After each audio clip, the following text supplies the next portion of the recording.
Nós hoje estamos iniciando uma nova série de mensagens, lendo e estudando a segunda carta do apóstolo Pedro. E permita-me, eu amo estudar a palavra de Deus, eu amo conhecer ainda mais o Deus que eu sirvo.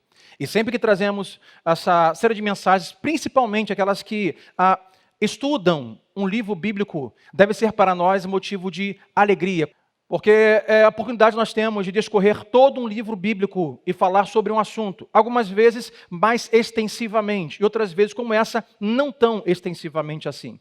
Vamos ficar juntos em 2 Pedro durante 4 domingos, hoje até o dia 30.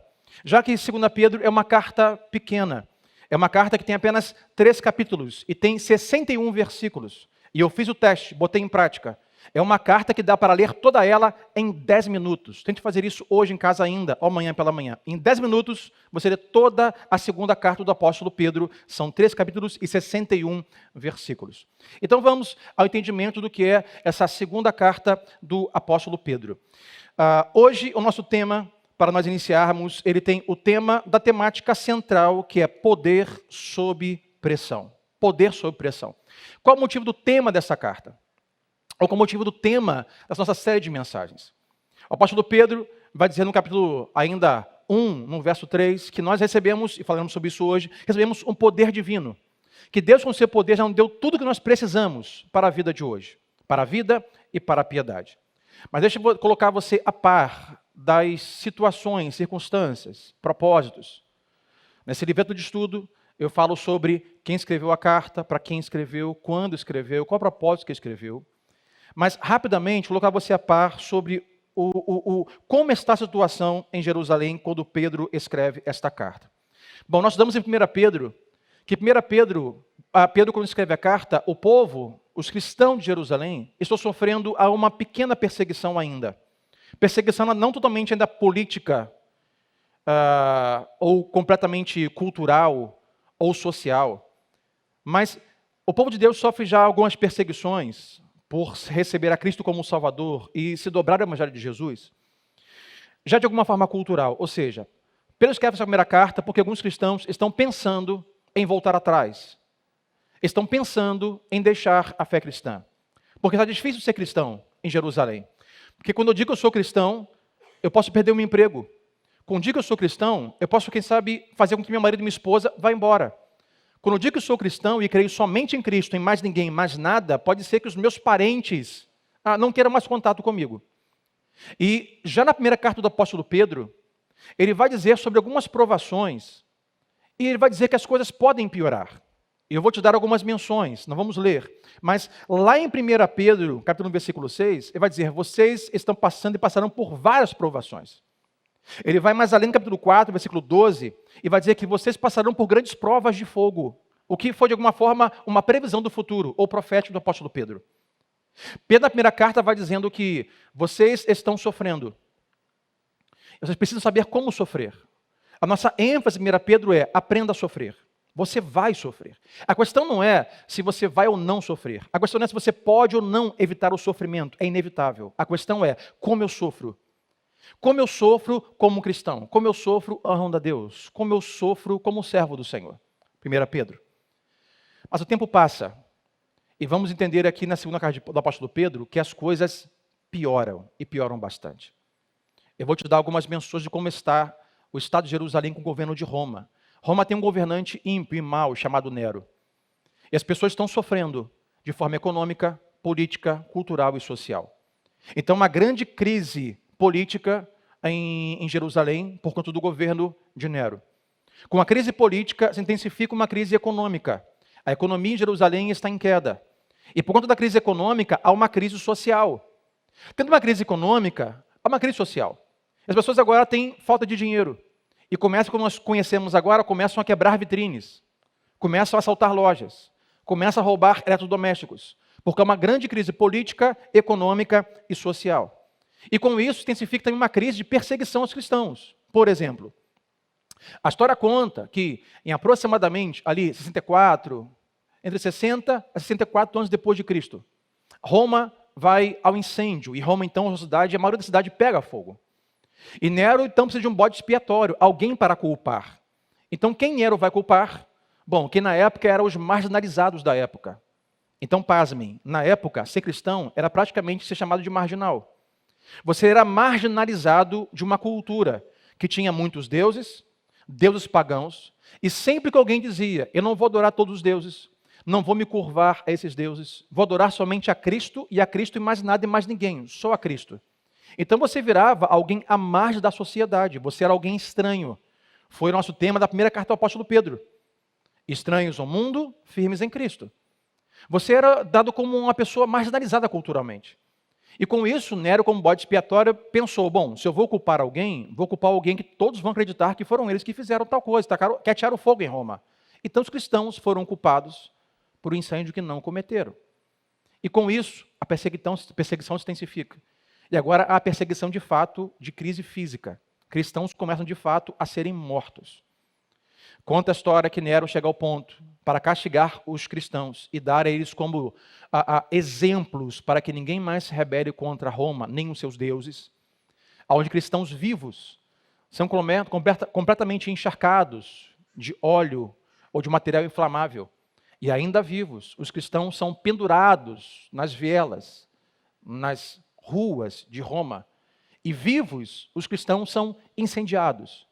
E ficam ali pegando fogo durante horas, como lamparinas, como lanternas, como lampiões vivos e humanos, para que todos vejam a consequência de quem se levanta contra Roma e os seus deuses. E nesse contexto, meus irmãos, além disso, há uma grande perseguição física, mas também uma grande guerra espiritual. E nesse panorama, nesse cenário, que a segunda carta do apóstolo Pedro é escrita em Jerusalém. E o que Pedro quer dizer em sua carta? Eu vou dizer no nosso caderno de estudo que há dois propósitos principais. Mais um deles, Pedro quer ensiná-los a como enfrentar esse tempo, ainda como cristãos, como servos e adorando a Deus.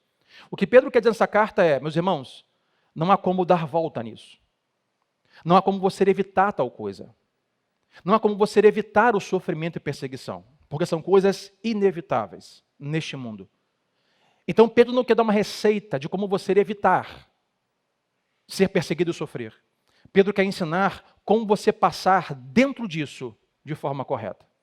Como você passar pelo meio do sofrimento, da perseguição, da dor, de forma política, econômica, social, física.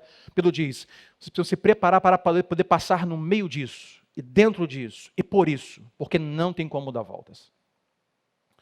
Então Pedro vai dizer que o que vai nos capacitar é esse grande poder que estava sobre Jesus, na pessoa do Espírito Santo, que está sobre Pedro. Ele vai nos ensinar tudo que nós já temos, já recebemos, para enfrentarmos isso, coisas que são inevitáveis. Então hoje 4 coisas para nós, lendo a primeira carta do apóstolo Pedro, segunda carta do apóstolo Pedro, capítulo 1, versículo 1 ao 15. Agora do versículo 1, abra comigo a sua Bíblia, Pedro vai dizer, Deus trabalha por você. Pedro começa a dizer tudo aquilo que Deus já fez por você. Tudo que Deus já fez por mim. Olha o versículo 1, 2 Pedro, capítulo 1, versículo 1. Ele abre sua carta dizendo o seguinte, eu, Simão Pedro, servo e apóstolo de Jesus Cristo, escrevo aqueles que, mediante a justiça de nosso Deus e Salvador Jesus Cristo, receberam conosco uma fé igualmente valiosa. Até aqui. Eu quero separar aqui esse pequeno versículo em 2 e 3 partes, para o entendimento do o que Jesus já fez por você e por mim. Pedro abre a sua carta dizendo como alguém se torna um cristão. Pastor Sandro, como alguém pode sair de uma natureza pecaminosa para uma segunda natureza transformada? Como alguém pode sair do lugar de pecador condenado para o lugar de um pecador salvo em Jesus? Como alguém se torna um cristão? E Pedro abre a sua carta falando sobre isso. O que ele diz é, escrevo aqueles que, mediante a justiça de nosso Deus e Jesus Cristo, receberam fé igualmente valiosa. Como alguém se torna um cristão? Recebendo a justiça de Cristo na sua cruz, para então ser feito e recebido diante de Deus como alguém justificado. O que Pedro diz é, a justiça que salva o indivíduo e torna alguém parte, aqueles que foram salvos de Jesus, a família de Deus, é alguém que recebeu de Jesus Cristo a sua própria justiça. Ou seja, a justiça do nosso Senhor Jesus Cristo é aquilo que nos salva. Por que Pedro vai dizer isso? Porque não há justiça própria. Não há como você e eu construirmos, fabricarmos algum tipo de justiça própria para que então sejamos salvos. Ele continua. Quem são esses que foram justificados por Deus? São aqueles. Aqueles quem? Aqueles o qual Deus escolheu e imputou sobre ele justiça. Então, como alguém se torna um cristão? Quando Deus inclui ele nesse grupo do aqueles que ele escolheu e chamou, e imputa sobre eles a sua justiça, para que então recebam esta fé valiosa, Pedro vai dizer, assim como nós, apóstolos, nós recebemos. E essa justiça imposta a nós, imputada a nós, ele vai dizer que assim como nós recebemos, ou seja, a justiça de Deus, a salvação de Deus, é algo que nós recebemos. Recebemos de forma graciosa, gratuita, sem mérito algum. Por isso, a salvação, alguém se torna um cristão quando Jesus, então, imputa sobre ele a sua própria justiça, essa que nós recebemos de graça, para que então esta fé nos traga a salvação. Não há como imputar justiça própria e não há como merecer essa justiça e fé. E se não é algo que nós conquistamos, se não é o que nós merecemos, ela não nos pode ser tirada. A salvação é pela graça e pela justiça de Deus. Alguém diria assim, pastor, mas torna o evangelho fácil. Porque se eu não preciso fazer nada para me salvar, parece fácil ser salvo. Não, não é fácil. Porque você aceitar e ver a luz da doutrina da eleição, de que Deus escolhe aqueles o qual quer salvar e imputa sobre eles a sua justiça e os regenera, é difícil. Porque requer de você humildade. Humildade para reconhecer, eu sou mau e a bondade de Deus é que me liberta. Eu não posso me salvar, eu preciso de um Salvador. Eu não sou a minha solução, eu sou o meu maior problema. E o meu problema é do tamanho de Deus. E eu preciso de um herói ou de uma solução do tamanho de Deus para me salvar. Via de regra, as pessoas geralmente que querem merecer a salvação têm um tom de orgulho e arrogância. Como assim não estou no controle? Não, eu tenho o poder de gerar obras para me salvar. Nós não temos. Quem nunca foi a uma livraria e lá encontrou a seção de autoajuda? Quem já foi de encontrou a seção de autoajuda? Quando eu vejo essa prateleira, eu dobro os braços e fica assim, autoajuda. Quer dizer que eu vou me ajudar. Entendi. Se eu sou o meu maior problema, então como eu vou me ajudar? Alguém me explica. Eu não preciso de uma ajuda onde eu vou gerar a minha ajuda, se é que você me entende. Eu preciso que alguém venha de fora e me ajude. Eu preciso que Cristo me ajude. Preciso que Deus me salve. Preciso que alguém faça alguma coisa que eu não posso fazer. Pois a salvação é pela graça e não por obras. Mas eu vou levar hoje você a um pensamento além disso. E vou dizer, a salvação é por graça e por obras. É pela graça e pelas obras de Cristo, não as nossas. Porque é de graça para a gente. Para Cristo, custou a sua própria vida. Ele deixou o seu trono, deixou a sua glória, desceu ao nosso mundo, pisou o nosso chão, viveu o nosso tempo e foi à cruz e morreu por nós. Se a salvação é por obras, é pelas obras de Cristo na cruz do Calvário. Então Pedro diz, como alguém se torna um cristão? Quando sobre ele é imputada a justiça de Deus. A justiça de Deus é como se fosse o nosso boletim escolar e o nosso currículo empresarial do mundo do trabalho, por exemplo. Quando alguém quer passar de ano, diz assim, a professora diz, você tirou 10, aqui está o seu boletim, você passou, você venceu, você conquistou o seu boletim. Se você vai tentar conseguir um emprego, o que acontece é, me dê o seu currículo, me diga quem você é, o que você faz e o que você promete fazer pela empresa. Sobre salvação, nós não podemos gerar o nosso currículo, nem nosso boletim.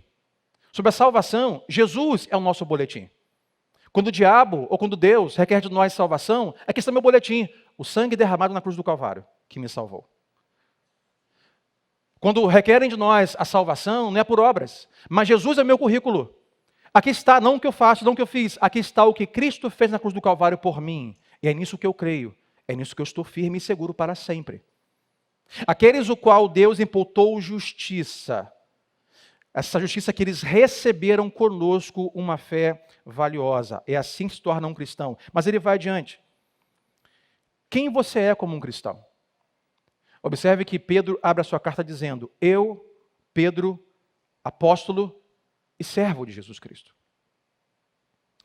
Um cristão não é o seu título. Um cristão é servo. O que Pedro diz é: eu sou apóstolo, é o meu título, mas junto com vocês, eu sou servo. Perante Cristo, a sua justiça, eu não sou maior do que vocês. Não sou melhor do que vocês. Eu sou exatamente igual, porque essa justiça nós juntos recebemos de graça. Você não mereceu e eu não mereci. Eu sou apóstolo, mas com você eu sou igual. Sou servo do Senhor Jesus Cristo. E então recebemos a justificação e a regeneração. Pedro, ele vai dizer que igualmente nós fomos salvos. Agora, quem é Pedro, meus irmãos? Pedro, na lista dos apóstolos, é sempre listado primeiro. Pedro é aquele que, junto com Tiago e João, vai estar nos momentos preciosos de Jesus, onde só 3 homens estão com eles. Pedro vai estar no Monte da Transfiguração. Pedro vai estar no Getsêmani. Pedro vai estar em eventos e momentos que poucos apóstolos estão presentes. Pedro é aquele que, após Cristo ressuscitar, vai dizer assim: avisa aos discípulos e a Pedro que eu quero estar com ele.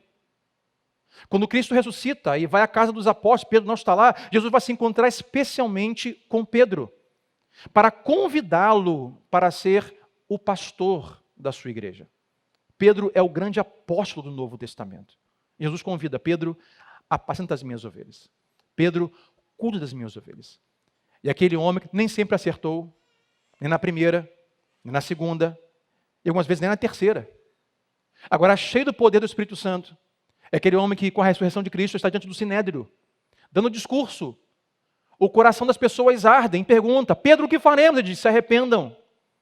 Ele está ali em Atos 2, quando o Pentecoste vem, o poder de Deus desce, Pedro está lá. E Pedro agora vai guiar toda a igreja do Novo Testamento. Esse é Pedro, diz: olha, eu sou apóstolo, Deus me escolheu, eu sou o primeiro entre os 12. Mas com você, eu sou servo. A identidade do cristão não é o seu título, mas ser servo do Senhor. Pegue o título que você tem, o lugar que você ocupa, porque essa é a temporada de você servir desse jeito. Pastor, eu sou um CEO de uma grande empresa. Seja um CEO servo, que serve os seus funcionários. Pastor, eu sou um pai de família, mãe de família. Seja um pai e uma mãe, servos do Senhor. Sirvam seus filhos. Eu sou filho, sirva os seus pais. Sou empregado, sirva o seu patrão. Sou funcionário público, sirva o trabalho que Deus te colocou. Pedro diz: eu sou apóstolo e sou servo. Não basta ser salvo, precisamos saber quem nós somos servos. E Pedro vai além e vai nos dizer que, se eu sou apóstolo e sou servo como você, Deus não tem filhos preferidos. Deus não tem filhos mais importantes. Deus não tem filhos especiais.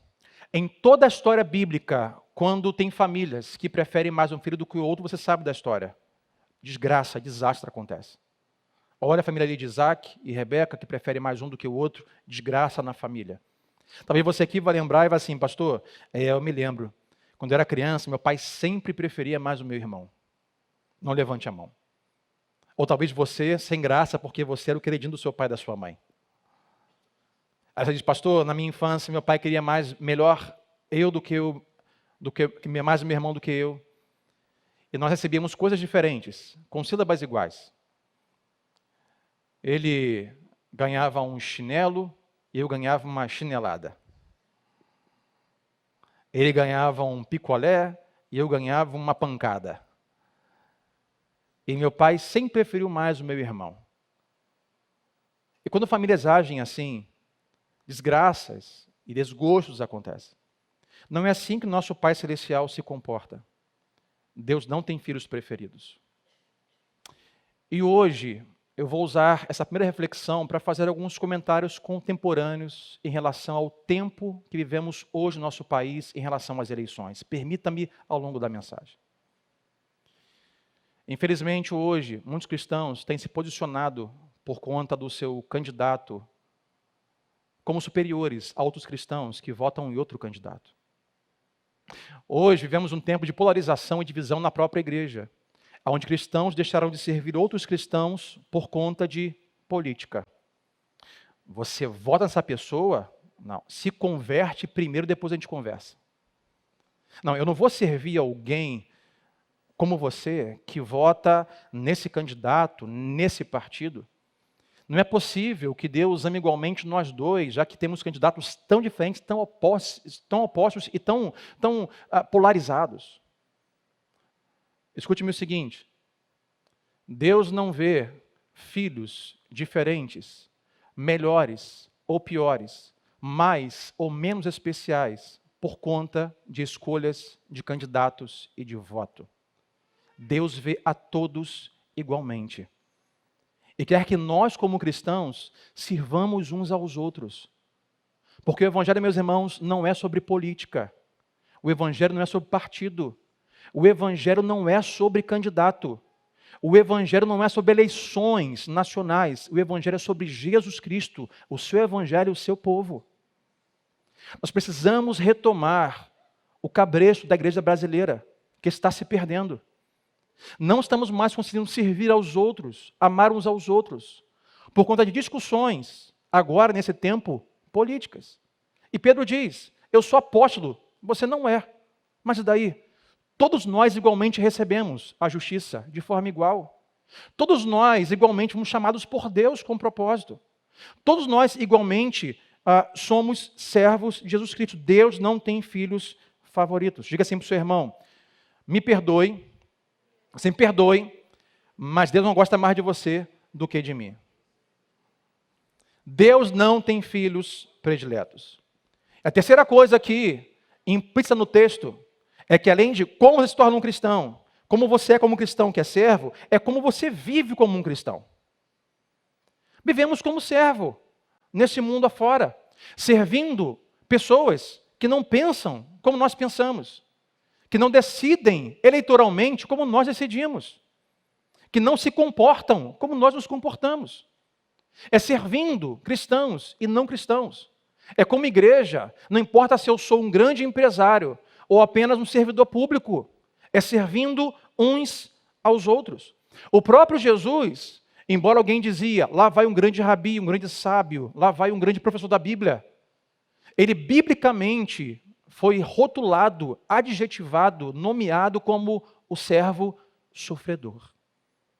Aquele que mesmo sofrendo, serviu. Não importa o quanto você sofra, não importa o quanto nós soframos, Pedro está nos ensinando que nós precisamos passar pelo sofrimento servindo, e não dividindo, e não separando, e não maltratando. Temos que ter o nosso Senhor Jesus como nosso Deus e nosso Salvador. Embora haja hoje uma frase de efeito de candidato político, mas sim, Deus é o que está acima de tudo. Deus deve ser o nosso Deus supremo, aonde nós prestamos culto, a quem nós nos prostramos, mas também deve ser visto como nosso Salvador, meus irmãos. Esse servo sofredor que na cruz do Calvário imputou sobre nós justiça com sangue, que faremos no final do encontro com a ceia do Senhor. Ele de fato é o nosso Salvador. É Ele que pode redimir a nossa vida. Ele que pode nos salvar da condenação do pecado que é a morte. Não há outro Salvador, disse Ele. Eu sou o caminho, a verdade e a vida. Então, se eu sou servo de alguém que é maior do que eu. Não é o meu irmão. Sou servo de um Deus poderoso. Ele é meu chefe, é o meu guia, é o meu dono. Mas também é o meu Salvador. Eu sirvo a esse Deus e sirvo a esse Salvador. Pedro diz: Deus trabalha por você. Ele te salvou naquela cruz, e você faz parte da família dele, e recebeu de graça uma justiça, como eu também recebi esta fé valiosa. Versículo 2 ao versículo 4 vai dizer que Deus trabalha em você. Deus não só trabalhou por você na cruz, te salvando, mas Deus está trabalhando em você todo o momento. E nesse caso aqui, atentem-se, principalmente em tempos de crise, principalmente em tempos de polarização, principalmente em tempo de perseguição, principalmente em tempo de medo, de incertezas em relação ao futuro. Assim o povo vivia e nós brandamente agora experimentamos como brasileiros. 2 Pedro 1, versículo 2 ao 4. Graça e paz lhes sejam multiplicadas. Ou seja, Deus tem sempre graça e paz multiplicada para todo o tempo. Quem crê comigo nesta noite, diga amém. Não importa o que você viva, Deus sempre tem graça e paz multiplicada. Sempre tem. Pelo pleno conhecimento de Deus e de Jesus, o nosso Senhor. Versículo 3, que é o versículo que, da onde tiramos o nosso tema para conversarmos. Seu divino poder nos deu todas as coisas de que necessitamos para a vida e para a piedade, por meio do pleno conhecimento daquele que nos chamou para a sua própria glória e virtude. Por intermédio destas o quê? Da sua glória e virtude, ele nos deu as suas grandiosas e preciosas promessas, para que por elas vocês se tornassem participantes da natureza divina e fugissem, então, da corrupção que há no mundo causada pela cobiça até aqui. Pedro aqui vai dizer duas coisas. Primeiro delas, nós temos graça e paz multiplicada de Deus para cada temporada da vida. A segunda coisa é, não só temos graça e paz multiplicada, mas nós recebemos um poder, que não é nosso, um poder divino, que ele vai dizer que nos concede todas as coisas que precisamos para a vida e, atente-se, para a piedade. E algumas coisas, observamos no texto que Pedro vai dizer no final do versículo 4, que tudo que Deus fez por nós, no versículo 1, nos salvando, justificando, é para que nós experimentássemos uma nova natureza, é o versículo 4. Aqueles que foram salvos em Jesus receberam coisas novas, entre elas, nova natureza. Deus Cristo não apenas faz coisas por nós, mas Ele faz em nós. Se estamos em Cristo, somos uma nova pessoa e coisas novas aconteceram e estão acontecendo em nós. Eu vou listar algumas. Entre elas, a primeira delas, tudo se faz novo. Nós temos agora em Cristo um novo Senhor. Quem era o seu Senhor antes de Cristo? Você mesmo. Quem era o meu Senhor antes de Cristo? Eu mesmo. Eu dizia, eu quero isso, vou fazer assim, vai ser do meu jeito, porque eu sei o que eu estou fazendo. Quando nós nascemos de novo, recebemos a justiça de Deus, nós ganhamos uma nova natureza. Ganhamos um novo Senhor. O novo senhorio que não mais sou eu, mas é Jesus Cristo.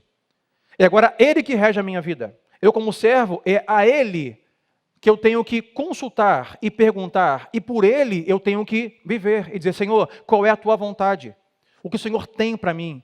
Qual é o seu desejo, Senhor, para a minha vida, para o meu chamado, para a minha existência? Tu és o meu Senhor. Ganhamos novo Senhor. Quando nós não temos a Cristo, nós vamos ser donos de nós mesmos, e observe, quem é senhor de si mesmo geralmente é egoísta. Quem aqui tem filhos, levante a mão. Mais de um filho, levante a mão. Já reparou que geralmente nós temos entre os filhos algum mais difícil? Pastor, tem um só, então esse é o seu mais difícil. Mas observe que as crianças naturalmente são egoístas, são orgulhosas, natureza humana. As crianças acham que são senhores de si, sim ou não? Pai, já sei, que chato, pai, já sei, pai, já vou, pai.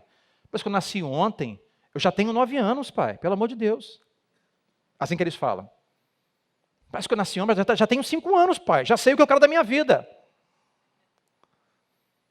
Quando nós fazemos a Cristo, temos Cristo como novo Senhor, nós deixamos de ser egoístas e conseguimos ser servos. Porque agora temos um novo Senhor e com outras pessoas nós servimos ao mesmo Deus. Mas não só temos um novo Senhor, temos também uma nova natureza. Natureza divina. É o assunto de Nicodemos com Jesus. Nascer de novo. Tem natureza humana, o qual minha mãe me gerou, e até que então os meus olhos se abrissem, eu conhecesse a beleza do Evangelho de Cristo, aceitasse a sua justiça sobre mim, entendesse que eu não sou o herói da minha vida, que eu preciso que alguém me salve, então recebi uma nova natureza em Jesus. Essa nova natureza, ela vem com novos comportamentos. Para você que levanta a mão dizendo ter filhos, nós queremos o melhor para os nossos filhos, sim ou não, gente? O melhor, dizemos, olha, não vá aqui, não faça isso, não fume isso, não beba isso, não vista isso. Vá para a igreja, por favor, levante as 2 mãos, canta alto, olha de joelho, porque eu quero o filho meu crente, a gente quer melhor para os nossos filhos. Mas observe, nós muitas vezes nos frustramos e nos desgastamos, querendo que os nossos filhos tenham um comportamento de uma natureza divina que eles ainda não receberam. Então o que você faz é, você aconselha, você prende, você solta. Você diz, não é bom, venha cá, deixa eu conversar. Mas enquanto isso, você pede a Deus que eles recebam uma natureza divina. Porque a não ser que eles nasçam de novo, eles jamais vão conseguir ter o comportamento que nós, pais cristãos, desejamos. Porque há algo que só é possível nascendo de novo e tendo uma nova natureza. Pedro vai dizer, vocês receberam tudo isso para que experimentem de uma nova natureza divina, mas também recebemos em Cristo uma nova mente, um conhecimento da grandeza de Deus e do seu evangelho. Com isso, Paulo vai dizer, renovem a mente de vocês, para que só assim então experimentem a vontade dele que é boa, perfeita e agradável. Então pensamos de uma forma hoje que nós não pensávamos antigamente, sobre os mesmos itens. Pensamos diferente das pessoas que não conhecem a Cristo. Pensamos diferente de nós mesmos, alguns anos atrás. Irmãos, eu olho algumas coisas que eu dizia, que eu afirmava, que eu cria, que eu categoricamente me posicionava há 15, 20 anos atrás, eu fico horrorizado. Não acredito que tu pensava assim. A mente vai sendo renovada. Temos uma nova mente, pelo menos é isso que você espera de que nasceu de novo. Tem uma mente renovada e diferente. Mas não só isso. Junto com o novo Senhor, a natureza novamente, recebemos um novo poder, que é o tema dessa série. Poder sob pressão. Recebemos um poder que não é nosso, um poder divino. Para nos dar o poder de fazer aquilo que nós não podemos fazer. O mesmo poder que estava sobre Jesus, na pessoa do Espírito Santo, agora está sobre a sua igreja. Que nos ajuda a nós fazermos aquilo que humanamente seria impossível. Como assim, pastor? Alguém diria assim, Deus, eu não consigo perdoar os meus pais pelo que eles fizeram comigo. Não dá, Senhor. Não consigo. Nessa hora, em sua nova natureza, esse poder divino, na pessoa do Espírito Santo vai dizer assim, eu tenho a solução para isso. Eu tenho o poder que você precisa para conseguir perdoar os seus pais. Senhor, não consigo me desvencilhar do meu passado. Não é um filme, mas o meu passado me condena. E aonde eu vou, Deus, quando eu acordo, eu me lembro da minha vida anterior, do meu passado, como o apóstolo Paulo, um espinho na carne do seu passado. Eu digo, Deus, não há como esquecer o que eu fiz. Não tenho poder de apagar isso. O Espírito Santo diz com esse poder divino, eu tenho o poder de fazer você viver mesmo diante ou com essas memórias. Deus vai dizer a Paulo, Paulo, não vou arrancar de você espinho nessa memória, mas eu vou te dar mais o quê? Graça e paz multiplicada, porque a minha graça, ela te basta. Senhor, não consigo não sentir o medo que eu estou sentindo.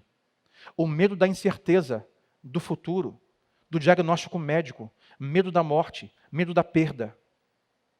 Senhor, eu tenho um medo que eu não consigo, não sei como me livrar disso. Esse novo poder que nasceu de novo vai dizer, eu tenho a solução para isso. Eu tenho o poder para fazer com que você consiga viver mesmo à luz desse medo que você sente e te ajudar a você se livrar desse medo. Esse poder divino.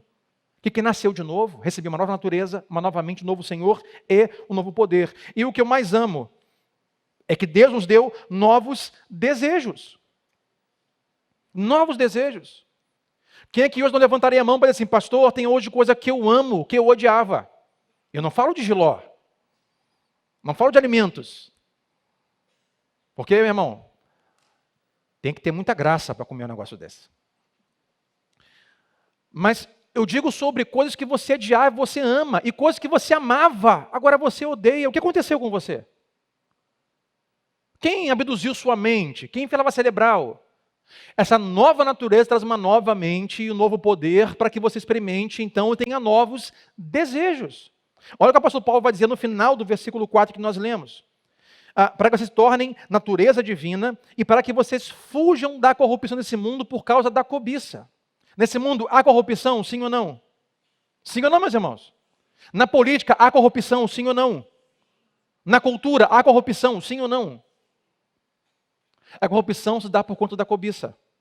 O ser humano que faz de si próprio o seu Deus, então ele quer mais, a qualquer custo, e quer dos outros. Isso é a cobiça. Então a corrupção para que eu tenha mais. Pedro diz, olha, com essa nova natureza, receberam um novo poder para que consigam fugir disso e consigam não mais amar nem desejar tais coisas. Antes de Cristo, eu amava algumas conversas que hoje não mais amo. Antes de Cristo, eu amava algumas companhias que hoje não mais amo. Antes de Cristo, eu odiava algumas coisas, como ir à igreja, como orar, como ler a Bíblia. São coisas que hoje eu amo fazer. O que aconteceu, pastor? Nova natureza, novos desejos. Diga assim comigo, nova natureza, novos desejos. Mas, pastor, para que isso tudo? Para que nós consigamos passar reto no meio desse incêndio cultural, de perseguição, de polarização. Lá em Roma, cristãos morrendo, cristãos perseguidos. Lá em Jerusalém, perdendo-se a vida, o casamento, o prestígio, a liberdade. Século 21. A igreja caminhando hoje, permita-me abrir mais um parênteses, tentando de tudo para evitar isso, até eleger alguém como presidente. Porque se essa pessoa foi eleita, então vamos conseguir burlar tudo que Deus talvez tenha para nós enfrentarmos como igreja. A carta de Pedro diz, não há como você burlar, não há como evitar o inevitável. Deus está junto com a sua igreja, e as portas do inferno não prevalecerão sobre ela. Venha o governante que vier, venha o partido que vier, Deus tem os seus olhos fitos no seu povo e jamais nos abandonará. Nós não precisamos ser salvos da perseguição, nós precisamos aprender a ser perseguidos, como servos do Senhor. Não estou fazendo aqui apologia a candidatos e partidos. Use da sua cidadania, vote em quem você quiser. Estamos falando sobre aqueles o qual Deus chamou e elegeu para passarem por perseguições, ainda assim servindo, entendendo que eu tenho uma nova natureza. Não vamos deixar levar pela cobiça e pela corrupção para então agir assim, de forma cobiçosa na política, na família, no trabalho, mas eu vou fugir disso porque Deus me deu novos desejos. É isso que Pedro diz. Deus fez algo por você na cruz, mas Deus está fazendo algo em você exatamente agora. A terceira coisa que Pedro vai dizer é que Deus não só trabalha por você e em você, mas Deus trabalha com você. Deus está trabalhando com você, convidando você para trabalhar com Ele na sociedade, neste mundo, com propósitos grandiosos. Olha o versículo 5 ao versículo 9. Por isso mesmo, empenhem-se para acrescentar à sua fé a virtude. Pega a sua virtude e acrescenta um pouco de conhecimento. Pega o seu conhecimento e coloca uma pitada de domínio próprio. Pega o domínio próprio e coloque nela perseverança. A perseverança, você inclui um pouco de piedade. A piedade joga bastante fraternidade. E a fraternidade você joga bastante amor. Porque, vai dizer ele, se essas qualidades existirem e estiverem crescendo em suas vidas, meus irmãos, elas impedirão que vocês, no pleno conhecimento de nosso Senhor Jesus Cristo, sejam inoperantes e improdutivos. E a palavra que eu vou usar aqui é infrutíferos. E ele continua. Todavia, se alguém não as tem o quê? Perseverança, piedade, fraternidade, amor, domínio próprio. Se alguém não as tem, além de ser infrutífero e inoperante, piora. Torna-se cego, porque só vê o que está perto, esquecendo-se da purificação dos seus antigos pecados. O que Pedro diz é, um cristão pode tornar-se míope. Um cristão pode andar cego. Mas como um cristão pode andar cego? Torna-se cego se ele tem os seus olhos postos apenas naquilo que é natural, corruptível, passageiro e momentâneo. Por exemplo, hoje, uma ferramenta que tem cegado muitos cristãos é essa aqui, ó. Da hora que acorda, da hora que dorme. Não acredito. Pô, esse cara ia comer um índio cozido. Não tem como votar nele. Olha esse outro aqui. Ih, roubou pra caramba. Não dá. Não, minha tia vai votar nesse cara. Apaga minha tia, deleta, não é mais a minha amiga, não. E não, rapaz, se esse candidato for eleito, já era, a igreja vai fechar, hein? E se esse aqui ganhar, caramba, a igreja faz cabeça. Então, a gente vive cego olhando as coisas de hoje. É fake news, compartilha. Ai, tenho medo, vou orar, estou com medo, fecha a porta, não vai, faz, acontece, esquecemos daquilo que é eterno. Esquecemos que Cristo pagou na cruz o preço pelos nossos pecados. E que o mundo não se resume a discussões vãs. E andamos cegos, não vendo toda a beleza do Evangelho e pelo que nós fomos escolhidos e salvos. Observe, meus irmãos, eu tenho um carro, pode ser que tenha um também, mas a maior janela do meu carro é o para-brisa do meu carro. Se meu para-brisa estiver com algum defeito no limpador e eu tiver com chuva, eu não enxergo. Se eu tiver com o vidro muito sujo sem ser limpo, eu não enxergo.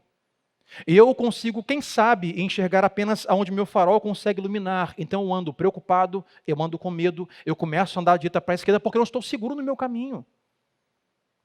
O que Pedro está dizendo é que os cristãos, quando estão passando por perseguição, por luta, polarização, têm que ter cuidado para não sustentarem apenas as coisas terrenas, passageiras, que não são eternas, porque ficarão cegos em seu propósito como cristãos e como igreja.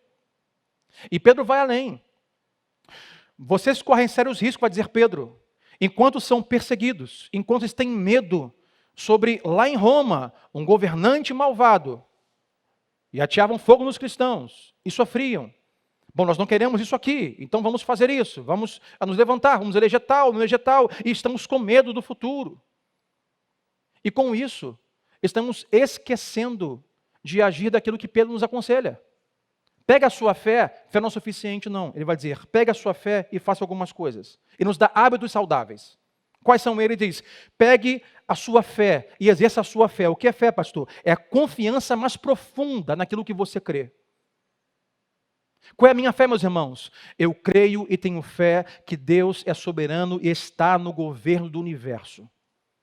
Que Deus governa toda a terra. Diz a palavra que toda a terra é do Senhor. O Brasil é do Senhor. A América é do Senhor. A Rússia é do Senhor. Dele é toda a terra. E Ele está no governo. Fé. Mas não só fé para isso. Acrescente à fé um pouco de virtude. O que é virtude? É um caráter consistente, sem vacilação, sem oscilação. Alguém virtuoso em sua fé. Mas pega a sua virtude e coloque um outro hábito, que é o conhecimento de Deus. Exerça a sua sabedoria bíblica de forma prática no seu dia a dia. Mas não só pegue esse conhecimento de Deus e acrescente domínio próprio ou autocontrole. Aprenda a dominar os seus impulsos, domine e controle a sua língua. Domínio próprio. É assim que nós temos que passar pelas provações. Passar pela polarização, passar por um tempo de crise mundial, seja ele qual for, mas além disso, coloque perseverança. Perseverança seja resistente, seja resiliente, seja firme, permaneça-se forte, embora haja dificuldade. Mas além da perseverança, joga um pouco de piedade, meus irmãos. Piedade é, ame a Deus, coloque Deus acima de tudo. Mas não só piedade, ele vai dizer, joga a piedade, fraternidade. O que é fraternidade? É amor pelos iguais, amor pelos irmãos. Uma fraternidade é um grupo de pessoas que se assemelham em suas ideologias. Fraternidade é, ame os iguais, ame os irmãos, ame os cristãos. Mas não só isso. Pega a sua fraternidade e encha ela, por último, e diz de amor.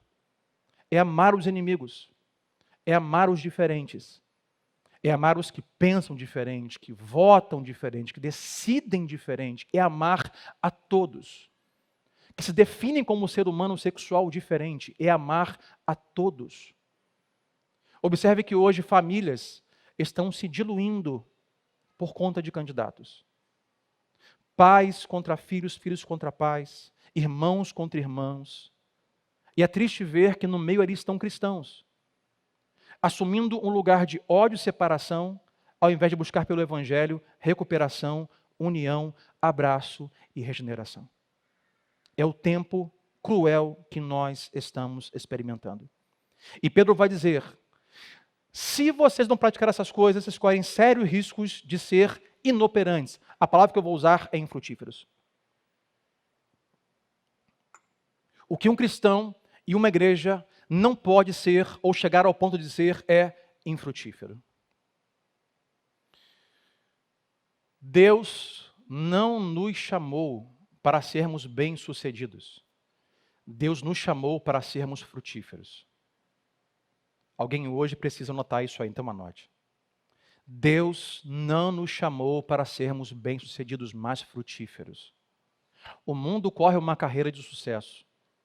O mundo corre uma carreira para ser bem-sucedido. O que eu tenho que fazer para ter sucesso?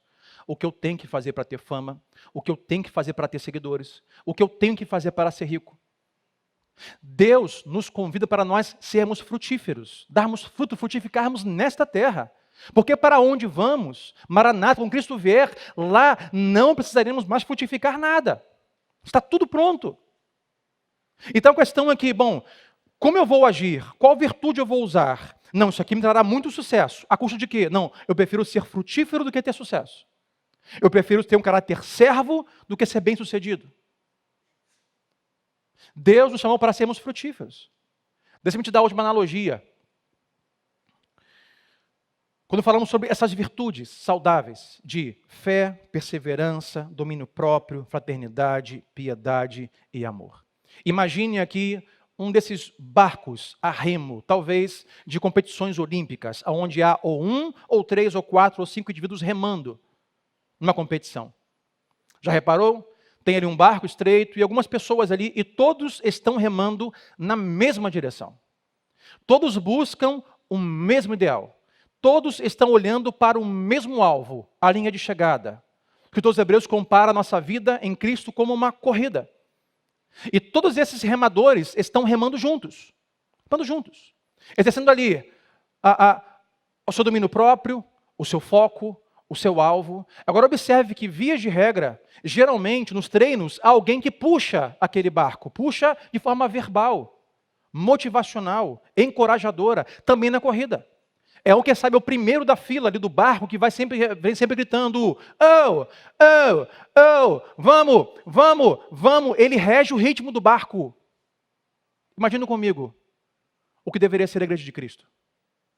Em um mar muito revolto, de muitas crises, polarizações, divisões, perseguições, confusões familiares, ideológicas, políticas.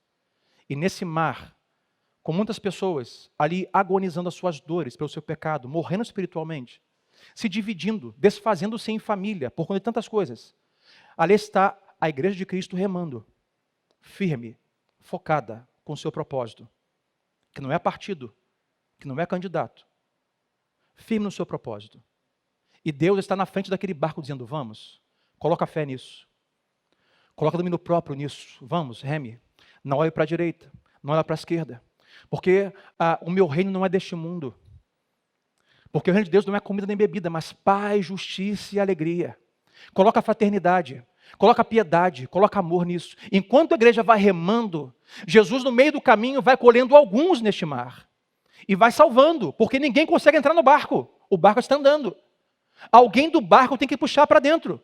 Então Jesus vai salvando os seus no caminho, colocando para dentro e dando remo. Pessoas que nós não conhecíamos, que votaram em outro candidato em outrora e dizendo, agora vocês fazem parte de uma só família, então sirvam uns aos outros como igreja e remem, coloque amor, fraternidade, e gente nova vai entrando e formamos e vai crescendo a família, nós vamos remando rumo à direção que Deus tem para a sua igreja. A igreja não rema parando, dando voltas, indo para o lado, a igreja rema firme. Ganham aqueles remadores que olham o alvo e remam firme até o final. O Evangelho de Jesus e o reino de Deus, a igreja do Senhor, é sobre Jesus, é sobre o Evangelho, é sobre o amor de Deus e sobre a salvação. Permitam-me, irmãos, nós refletirmos se hoje que temos visto na igreja, são essas virtudes que Pedro nos dá. De cristãos que servem aos diferentes. De cristãos que agem de piedade, de virtude, fraternidade e de amor. Infelizmente, hoje o púlpito de muitas igrejas foi maculado com a política. Esse lugar aqui é para falarmos sobre Jesus e a sua salvação.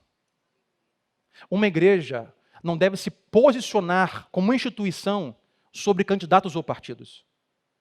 Esse lugar não foi aberto nem fundado por nenhum candidato ou partido, mas pelo Senhor dos Exércitos, que quis que essas igrejas fossem abertas para pregar não outra coisa a não ser o Evangelho de Jesus Cristo, a sua Bíblia e a sua palavra. E infelizmente, é duro ver muitos púlpitos hoje maculados, aonde Cristo não é mais anunciado, mas o que é falado é sobre precisamos votar, precisamos posicionar politicamente. Não é sobre isso que é o Evangelho é sobre Jesus e sobre Ele tão somente. Agora, permita-me perguntar a você se hoje, infelizmente, a posição de muitas igrejas, instituições, se isso tem trazido entre cristãos e não cristãos mais unidade ou mais divisão? Não responda. Permita-me refletir se o posicionamento político de muitas igrejas hoje faz com que os não cristãos tenham outros olhos para o Evangelho de Cristo em apreciação ou de repulsa. Não responda. A igreja brasileira hoje está correndo sérios riscos. Não por causa de candidato, mas por se posicionar na coisa que não é o seu papel.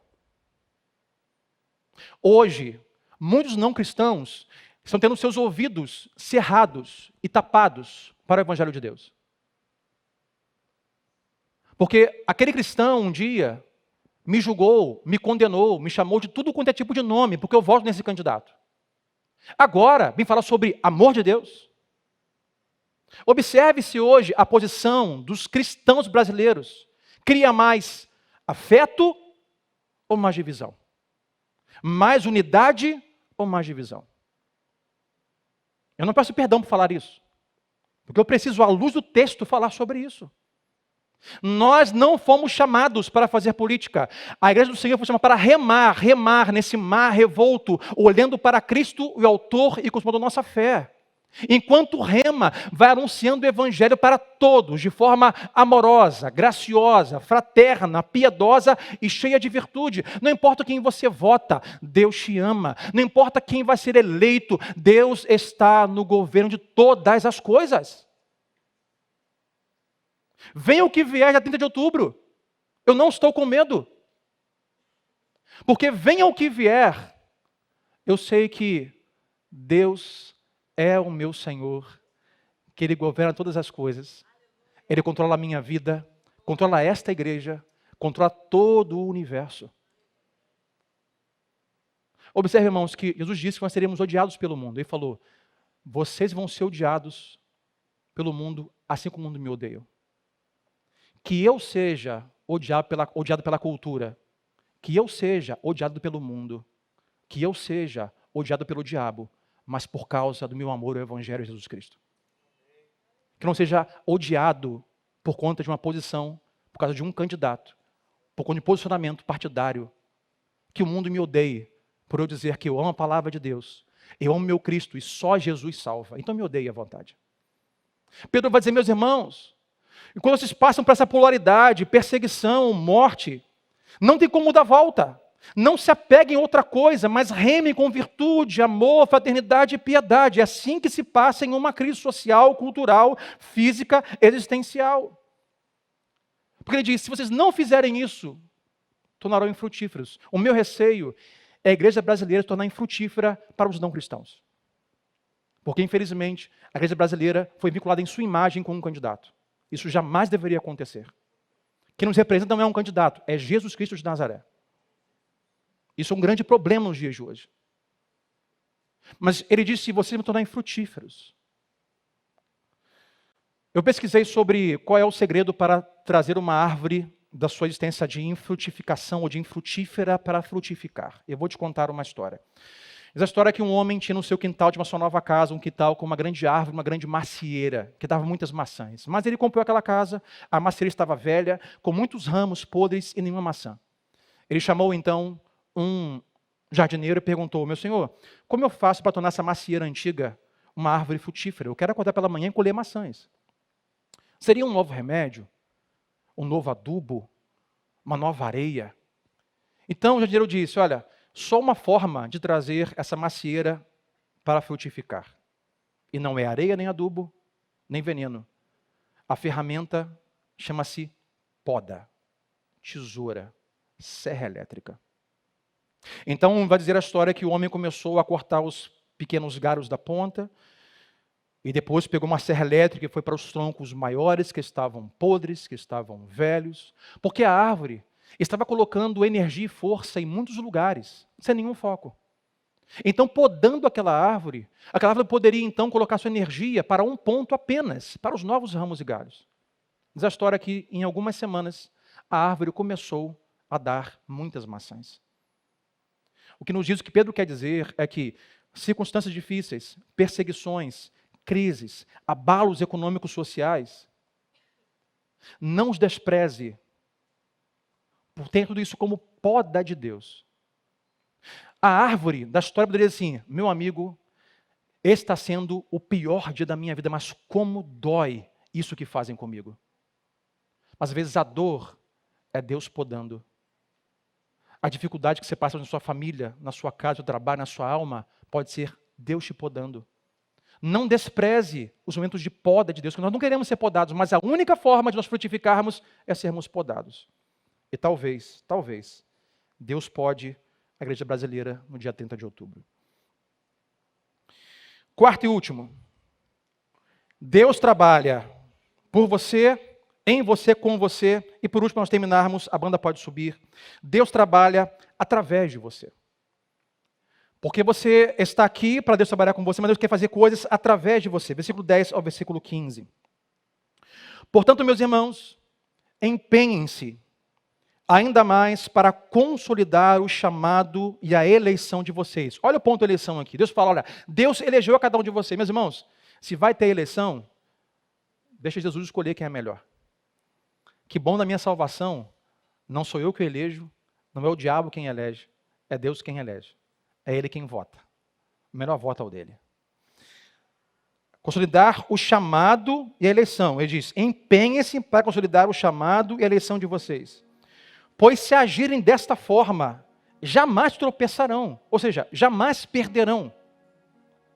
Não é perder, não perder de ter sempre sucesso. É de não perder como igreja frutífera. É de não perder a salvação. Firmados em Cristo, ele continua. E assim vocês estarão ricamente providos, quando entrarem no reino eterno de nosso Senhor e Salvador Jesus Cristo. Por isso, sempre terei o cuidado de lembrar-lhes estas coisas, se bem que vocês já sabem e estão solidamente firmados na verdade que receberam. Considero importante, enquanto estiver no tabernáculo desse corpo, ou seja, enquanto estiver vivo, despertar a memória de vocês. O que Pedro diz não me basta apenas passar por este mundo. Eu quero que fique no coração de vocês tudo aquilo que é importante para vocês sobreviverem, mesmo quando não mais estiver aqui. Ele diz: porque enquanto eu estiver nesse corpo. 14. Porque sei que em breve deixarei esse tabernáculo. Pedro diz: eu sei que em breve vou morrer. Como o nosso Senhor Jesus Cristo já me revelou. Eu me empenharei para que, também depois da minha partida, vocês sejam sempre capazes de lembrar destas coisas. As pessoas estão morrendo de medo e apavoradas, dizendo assim: estão matando a gente, Pedro. Pedro, nós estamos sendo queimados e morremos. Estamos morrendo, Pedro. Não sabemos o que fazer. Aí Pedro vai dizer: meus irmãos, eu vou morrer em breve. Todos vamos morrer. Permita-me hoje não se assuste. Você vai morrer. Eu vou morrer. Todos nós vamos passar. Mas bom é saber que por esta palavra nós conhecemos alguém que venceu a morte. Por essa palavra conhecemos alguém que venceu o diabo, o mundo e a morte. Eu não sei quando vou morrer. Espero que demore bastante. Eu não sei de que eu vou morrer. Eu não sei como vou morrer. Mas uma coisa eu sei. Eu conheço alguém que venceu a morte. E fiz dele meu Senhor e Salvador. E o dia que os meus olhos se fecharem para esta terra, eles automaticamente se abrirão face a face com o meu Senhor Jesus. E com Ele reinarei em glória. E neste lugar, desse novo de Deus, lá não preciso decidir em quem vou votar para governador, porque neste lugar o governante é Cristo. Aquele que foi colocado acima de todas as coisas. E não mais haverá dor. Graças a Deus não mais haverá eleições nenhumas eletrônicas. Não haverá mais sofrimento. Não haverá mais câncer. Não haverá mais polarização. Porque lá todos aqueles que foram justificados nesse sangue, que de graça receberam, estarão junto com os anjos, cantando, Santo, Santo, Santo é o Senhor. Então não tema a morte. Não tema o amanhã. Viva os seus dias crendo em Jesus, empenhando em consolidar o seu chamado, a sua eleição de forma piedosa, fraternal, amorosa, dominando ao seu corpo e a sua língua, de forma a servir as pessoas, de convidar as pessoas, abraçar as pessoas, e não como igreja, dividir o mundo por conta de política. É assim que se passa na perseguição, é assim que se passa no dia mau. O Brasil hoje corre aí mais alguns 20 dias, 21 dias, até se encerrar. Quem será o novo governante? Vai às urnas, faça sua parte, vote no seu candidato. Exerça a sua cidadania nacional. Mas não se esqueça, nós somos peregrinos neste mundo. Precisamos exercer uma cidadania espiritual. Servos que aprenderam que o nosso Jesus foi o servo sofredor. E não nos chamou para sermos bem-sucedidos. Nos chamou para sofrer com Ele e por Ele. A igreja precisa voltar a aprender a sofrer. Sofrer bem. Sofrer com um sorriso no rosto. Porque o Sermão do Monte vai dizer, felizes são aqueles que por minha causa, e não por causa de política, forem perseguidos. Esses são felizes. A igreja precisa exercer o seu papel neste mundo. Pegar o remo nas mãos, convidar todo o seu redor e dizer, vamos remar, porque o nosso general é Cristo. Vamos remar, porque na cruz do Calvário a morte foi vencida. Vamos remar, porque haja o que houver, venha o que vier, o meu general é Cristo. Ele é o meu Senhor. Dele recebi uma nova mente, um novo coração, nova natureza, um novo poder divino, novos desejos. Como igreja brasileira, agregando, amando, buscando, botando para dentro do barco todos aqueles o qual Deus chamou. É isso que é ser igreja, meus irmãos. Pedro nos ensina nesta carta que vamos sofrer, que estamos sob grande pressão, mas há um poder divino que está sobre nós, que já nos deu em Cristo todas as coisas que nós precisamos. Então vamos orar, fiquem em pé comigo nesta noite, em nome de Jesus.